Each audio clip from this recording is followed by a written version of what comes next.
Friends, exam ദിവസത്തിൽ നമ്മൾ ചെയ്തുകൊണ്ടിരിക്കുന്ന ക്രൂഷ്യൽ മൂന്ന് മിസ്റ്റേക്കിനെ കുറിച്ച് സംസാരിക്കാൻ പോകുന്നത്. So let's start the video. നമ്മൾ ചെയ്യുന്ന ആദ്യത്തെ മിസ്റ്റേക്ക്, എക്സാം ദിവസത്തിൽ സ്ഥിരമായി എണീക്കുന്ന ഒരു സമയത്തല്ലാതെ കുറച്ചും കൂടി നേരത്തെ എണീക്കുക.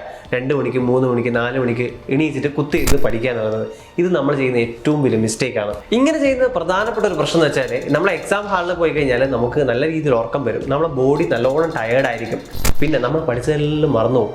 നമ്മൾ കുറേ കാലം കഷ്ടപ്പെട്ട് കുത്തിയിരുന്ന് പഠിച്ചത് ഇനിയിപ്പോൾ നിങ്ങൾക്ക് എക്സാം ദിവസത്തിൽ നേരത്തെ കാലത്തെ എണീച്ച് പഠിക്കണം എന്ന് എത്ര നിർബന്ധമാണെങ്കിൽ നിങ്ങളുടെ ബോഡി അതിനുവേണ്ടി അഡാപ്റ്റ് ചെയ്യിക്കണം. അതിനു വേണ്ടിയിട്ട് നിങ്ങൾ ഒരു മാസം മുന്നെയോ 2 ആഴ്ച മുന്നെയോ ഒരാഴ്ച മുന്നെയോ നിങ്ങൾ നേരത്തെ എണീച്ച് ഒരു 4 മണിക്ക് 3 മണിക്ക് എണീറ്റ് നിങ്ങളുടെ ബോഡി അതിനുവേണ്ടി അഡാപ്റ്റ് ചെയ്യിച്ച് നിങ്ങളതൊരു ഹാബിറ്റായിട്ട് മാറ്റണം. അങ്ങനെയാണെങ്കിൽ നിങ്ങൾക്ക് എക്സാം ദിവസത്തിൽ ഇത്ര ബുദ്ധിമുട്ടുണ്ടാവില്ല. രണ്ടാമത്തെ ഏറ്റവും വലിയ മിസ്റ്റേക്ക് എന്ന് വെച്ചാൽ, എക്സാം ദിവസത്തിൽ രാവിലെ ഒരുപാട് റിവിഷൻ ചെയ്യുക.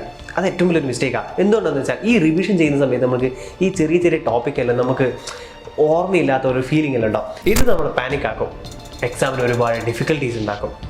എക്സാം ദിവസത്തിൽ നമ്മൾ റിവിഷൻ ചെയ്യുന്നതിന് പകരം നമ്മൾ എക്സാം മെഡിറ്റേഷൻ അല്ലെങ്കിൽ സ്റ്റഡി മെഡിറ്റേഷനാണ് ചെയ്യേണ്ടത്.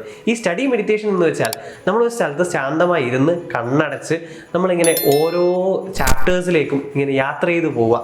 അതിന് ഈ ഓരോ ചാപ്റ്റേഴ്സിൻ്റെ ഒരു ഫ്രെയിം വർക്ക് നമ്മളിങ്ങനെ ആലോചിച്ച് ക്രിയേറ്റ് ചെയ്യുക. ഇങ്ങനെ ചെയ്യുന്നതിൻ്റെ പ്രധാനപ്പെട്ട ഒരു ഗുണം എന്ന് വെച്ചാൽ, നമുക്ക് ഓരോ ചാപ്റ്റേഴ്സിലും അല്ലെങ്കിൽ ഓരോ സബ്ജക്റ്റിലും നമുക്ക് നല്ല കോൺഫിഡൻസ് കിട്ടും.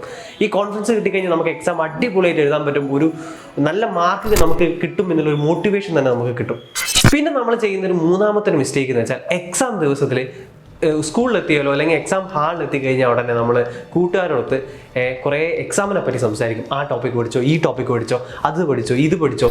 ഇങ്ങനെയുള്ള ഈ വേണ്ടാത്ത ടോക്ക് നിങ്ങൾ ഇല്ലാതെയാക്കാം. ഇങ്ങനെ ടോക്ക് ചെയ്യുന്ന സമയത്തുള്ള വലിയൊരു പ്രശ്നം എന്ന് വെച്ചാൽ, നമുക്ക് ഇതെല്ലാം കേൾക്കുമ്പോൾ നമുക്ക് അത് റിമെമ്പർ ആയിട്ടില്ല, ഇത് റിമെമ്പർ ആയിട്ടില്ല എന്ന് വിചാരിച്ച് നമ്മളെന്താക്കും, ഒരുപാട് പാനിക് ആവാൻ തുടങ്ങും.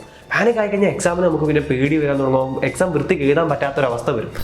ഇതിന് പകരം നിങ്ങൾ എന്താ ചെയ്യുന്നത് വെച്ചാൽ, കൂട്ടുകാരൊക്കെ കൂടി കുറച്ച് പാട്ടൊക്കെ പാടി ചില്ല് ഔട്ട് ചെയ്തിട്ട് ചില്ലൗട്ടൊക്കെ ചെയ്തിട്ട് നമ്മൾ എക്സാമിലേക്ക് പോവാം. ഇങ്ങനെ ചെയ്യുന്ന സമയത്ത് നമുക്ക് ഒരു എക്സാമിനെ പറ്റി ഒരു വറീനെസ്സോ ഒരു ഫിയറോ ഒന്നും ഇല്ലാതെ നല്ല അടിപൊളിയായിട്ട് എക്സാം എഴുതാൻ പറ്റും.